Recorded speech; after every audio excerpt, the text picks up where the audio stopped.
میں نے کل یہ بتایا تھا کہ قرآن مجید کے جو لازمی اذکار ہیں کم سے کم انہیں تو ہمیں ترجمے سے ضرور یاد کرنا چاہیے۔ اس میں سب سے اہم ذکر سورہ فاتحہ۔ سورہ فاتحہ اتنی اہم صورت ہے، اول تو یہ کہ قرآن مجید کے آغاز میں ہے، دوسرا یہ کہ ہر نماز میں اس کو پڑھنے کا حکم ہے، لازمی ہے، اور تیسرا یہ کہ یہ اس کی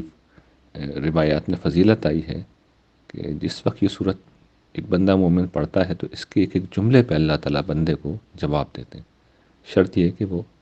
سوچ سمجھ کے پڑھ رہا ہو کہ وہ کیا کہہ رہا ہے۔ تو اس صورت کا میں مختصر چاہتا ہوں کہ ترجمہ اور کچھ جو مفہوم ہے وہ آپ کے سامنے رکھ دوں۔ اس کا آغاز ہوتا ہے بسم اللہ الرحمن الرحیم، الحمد للہ رب العالمین، اللہ کا شکر ہے جو تمام جہانوں کا پالنے والا ہے۔ یہ جملہ اس بات کو بیان کرتا ہے کہ پڑھنے والا شخص ہو یا پوری دنیا ہو، پوری کائنات ہو، اس کو پالنے والی ایک ہی ہستی ہے۔ پالنے میں ساری چیزیں آ گئی ہیں، اس میں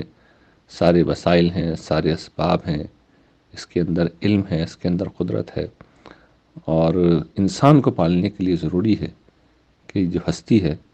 یہ پوری کائنات پر کنٹرول کر رہی ہو۔ میں اکثر مثال دے کے بتاتا ہوں کہ صرف اپنے پانی پر غور کر لیں تو اس پانی کو پینے کی حالت میں لانے کے لیے پوری کائنات کو حرکت میں آنا پڑتا ہے۔ سورج، سمندر، ہوا، بادل، دریا، پہاڑ، برف، پانی، یہ ساری چیزیں ملتی ہیں، پھر کہیں جا کے ایک گلاس پانی، ایک گھٹ پانی ہم پیتے ہیں۔ تو رب العالمین ہونا ضروری ہے، اس کے بغیر ہم پانی نہیں پی سکتے، کوئی نعمت بھی حاصل نہیں کر سکتے۔ تو سورت کے آغاز میں ہم اس حقیقت کا اعتراف کرتے ہیں اور ہستی کا شکر ادا کرتے ہیں۔ اگلا جملہ یہ بتاتا ہے کہ جس رب نے سب کچھ کیا ہے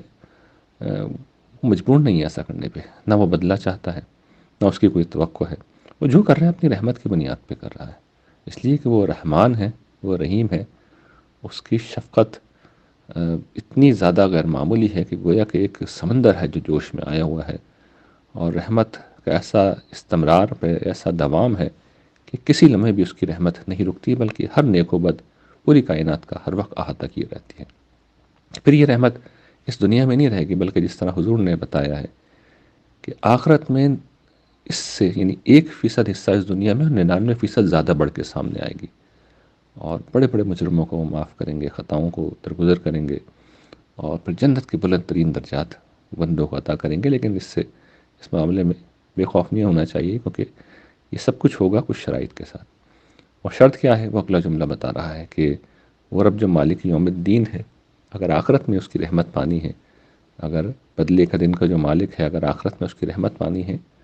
تو ایاک نعبد و ایاک نستعین، ہمیں اسی کی عبادت کرنی ہے اور اسی سے مدد مانگنی ہے۔ ہمارے ہاں یہ بڑا المیہ ہے کہ، اور ہر دور میں انسانوں کا المیہ رہا ہے کہ خدا کی عبادت میں غیر اللہ کو شریک کر لیا جاتا ہے۔ یہ نہ بھی کیا جائے تو کم سے کم مدد کے لیے غیر اللہ کو ضرور پکارتے ہیں۔ تو اس صورت کے آغاز میں اللہ تعالیٰ نے بتا دیا کہ اس کی کوئی گنجائش نہیں ہے، مدد بھی اللہ سے مانگو گی، کیونکہ جس کے بارے میں آپ یہ سمجھتے ہیں کہ اس کے پاس طاقت ہے اسی سے مدد مانگتے ہیں، اور خدا کے سوا کسی میں کوئی طاقت نہیں ہے۔ جو یہ کرے گا یہ اصل میں شرک کا ارتکاب ہے، اور شرک اللہ تعالیٰ کسی صورت معاف نہیں کریں گے۔ اور پھر آگے ذکر آ رہا ہے جن کی روحوں نے یہ کام کیا ہے، اور اس میں اگلے جملے میں اللہ تعالیٰ کہتے ہیں اہدنا الصراط المستقیم، ہمیں سیدھی راہ پہ چلا۔ اب یہ بڑا اہم جملہ ہے، یعنی آگے یہ بات کہہ رہے ہیں کہ صراط الذین انعمت علیہم، ان لوگوں کی راہ پہ چلا جن پہ چلنے والوں پہ تیرا انعام ہوا، غیر المغضوب علیہم ولا الضالین، نہ کہ وہ جو مغضوب ہیں نہ گمراہ ہوئے ہیں۔ یعنی اس میں براہ راست سے اللہ تعالیٰ یہ سکھا سکتے تھے کہ میرے نام کی درخواست کر لو، یہ نہیں کہہ رہے وہ، بلکہ یہ سکھا رہے ہیں کہ اس راستے پہ آپ چلا دیجئے جس پہ چلنے والوں پہ آپ کا انعام ہوا ہے۔ اس کا مطلب یہ ہے کہ خدا کا انعام پانے کے لیے ایک راستے پہ چلنا پڑتا ہے، جسے میں اکثر بیان کرتا ہوں کہ منزل اگر جنت ہے تو اس کے تک پہنچنے کے لیے اسی راستے پہ چلنا ہوگا جو اللہ تعالیٰ نے خود مقرر کیا، اور اسے صراط مستقیم کہا جاتا ہے، اور اس کی اساس توحید ہے، خدا کی بندگی ہے، اور بندوں کے ساتھ اچھا سلوک ہے، خدا کی اطاعت ہے، اپنے آپ کو اس کے حوالے کرنا ہے۔ اور پھر جن گروہوں نے ان سب کی خلاف ورزی کی ہے، یہ بتایا کہ ان کے طریقے پہ نہ چلو۔ ان میں سے پہلے یہود ہیں جنہوں نے یہ سب کچھ کیا، یعنی انہوں نے سچائی کو ماننے سے انکار کیا، سرکشی کی، فساد کیا، ان پر نتیجتاً خدا کا غضب آ گیا۔ اور دوسرے نصارہ تھے، وہ گمراہ ہو گئے، یعنی یہود نے تو حق کو نہیں مانا، سرکشی کی، نصارہ نے ضرورت سے زیادہ مان لیا، یعنی جتنا کہا گیا تھا اس سے زیادہ مانا، حضرت عیسیٰ کو خدا کا معاذ اللہ بیٹا بنا لیا، اور ان سے وہ مدد مانگنا شروع ہو گیا، ان کی عبادت کرنا شروع ہو گئے۔ تو دونوں کے راستے سے ہمیں بچنا ہے۔ اور جب یہ دعا پڑھیں گے تو جس طرح میں نے عرض کیا تھا کہ ایک ایک جملے پہ اللہ تعالیٰ جواب دیتے ہیں۔ میسج طویل ہو گیا ورنہ میں آپ کو سنا دیتا کہ ایک ایک جملے پہ اللہ تعالیٰ کیا جواب دیتے ہیں، لیکن اس طرح سورہ فاتحہ پڑھنا آپ سیکھ لیں، آپ دیکھیں گے کہ زندگی میں آپ کے گھر معمولی تبدیلی آئے، انشاءاللہ آئے گی۔